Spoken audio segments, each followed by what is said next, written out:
Salut tout le monde, aujourd'hui je vous apporte une nouvelle vidéo dans laquelle je vais vous parler d'un sujet d'actualité qui est le réchauffement climatique. Mais avant d'entrer dans le vif du sujet, je vous demande d'abonner à la chaîne et d'activer la cloche de notification si vous ne l'avez pas encore fait. Alors, comme de nombreux problèmes sociaux et scientifiques, le réchauffement climatique a été dès le départ l'objet de polémiques. Oui, ce sujet a fait couler pas mal d'encre partout dans le monde, plus particulièrement au sein de la communauté scientifique et chez certains commentateurs qui ont remis en cause le réchauffement climatique. Alors on les appelle les climato-sceptiques. Alors, abordons le sujet contrairement aux climato-sceptiques, c'est-à-dire dans le sens que ce phénomène existe vraiment et il a ses causes et ses conséquences. Suivant les scientifiques, regroupant au sein du GIEC, le réchauffement climatique est l'augmentation des températures liées à l'activité industrielle et notamment à l'effet de serre, que nous en parlerons plus loin. Alors, quelles sont les causes du réchauffement climatique? Alors, l'une des causes du réchauffement climatique, ce sont les gaz à effet de serre, tels que le fameux CH4, qui est le méthane, produit par des activités agricoles, plus précisément en élevage intensif des bovins et ovins et par l'exploitation des rizières. Il y a également le gaz carbonique, le CO2, produit par la combustion du pétrole, du gaz et du charbon. Il y a également la déforestation, car vous n'êtes pas sans savoir le pouvoir absorbant des arbres face au CO2. Donc, en abattant les arbres, le CO2 va être libéré dans l'atmosphère.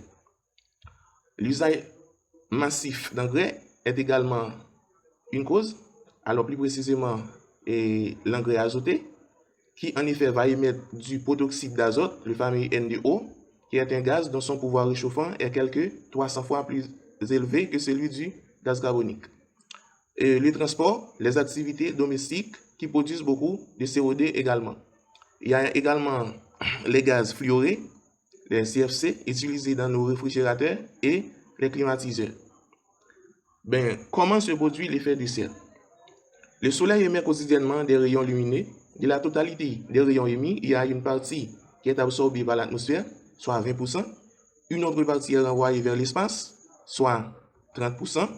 Puis, une autre partie ou une dernière partie traverse l'atmosphère et atteint le sol, ce qui représente 50%, cette dernière partie-là. En atteignant le sol, ces derniers rayons sont réfléchis dans l'atmosphère sous forme d'infrarouge. Alors là, il y a 5% qui traversent l'atmosphère et partent vers l'espace, et 95% sont retenus par la couche d'ozone de l'atmosphère et retournent vers le sol, ce qui augmente la température de la planète Terre. Les conséquences du réchauffement climatique. Les experts prévoient que le changement climatique en cours d'origine humaine a quelques impacts positifs car il permet le développement du tourisme dans certaines régions du monde. Et sans le réchauffement climatique, nous mourrons presque tous de froid car la température moyenne du globe, qui est 15 degrés Celsius, serait moins de 18 degrés Celsius.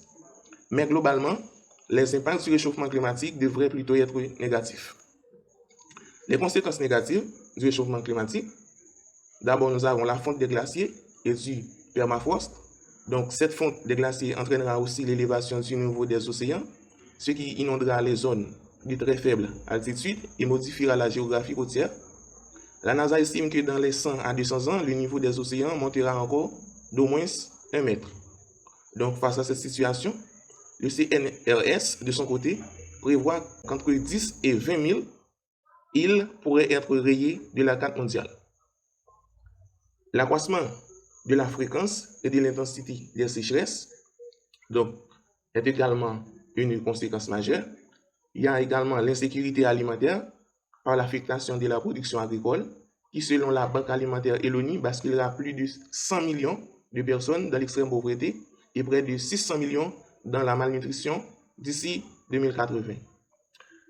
D'autres conséquences majeures, c'est l'atteinte de la biodiversité, risque accru d'extinction pour de nombreuses espèces qui ne pourront pas se déplacer assez vite pour s'adapter, disparition de la faune marine plus précisément.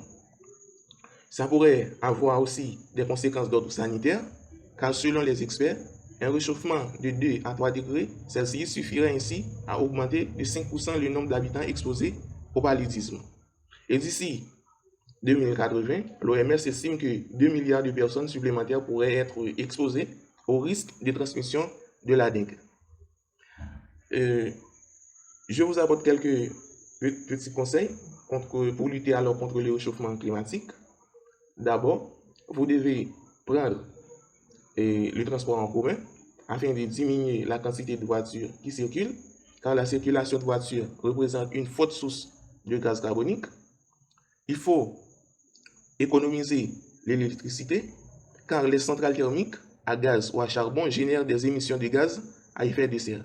Donc, il est conseillé de remplacer les ampoules classiques par des ampoules à basse consommation. Donc, il est conseillé d'utiliser de l'énergie renouvelable. Il faut remplacer l'énergie fossile, c'est-à-dire à base de carbone, par l'énergie renouvelable, telle l'énergie éolienne, l'énergie solaire, etc.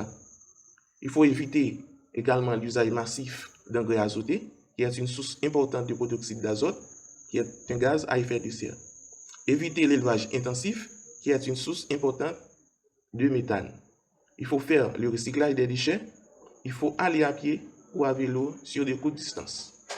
Donc, je vous laisse avec quelques chiffres et faits sur le réchauffement climatique élaborés par les experts. Donc, je vous remercie le fait de regarder cette vidéo. Donc, à la prochaine pour une nouvelle vidéo.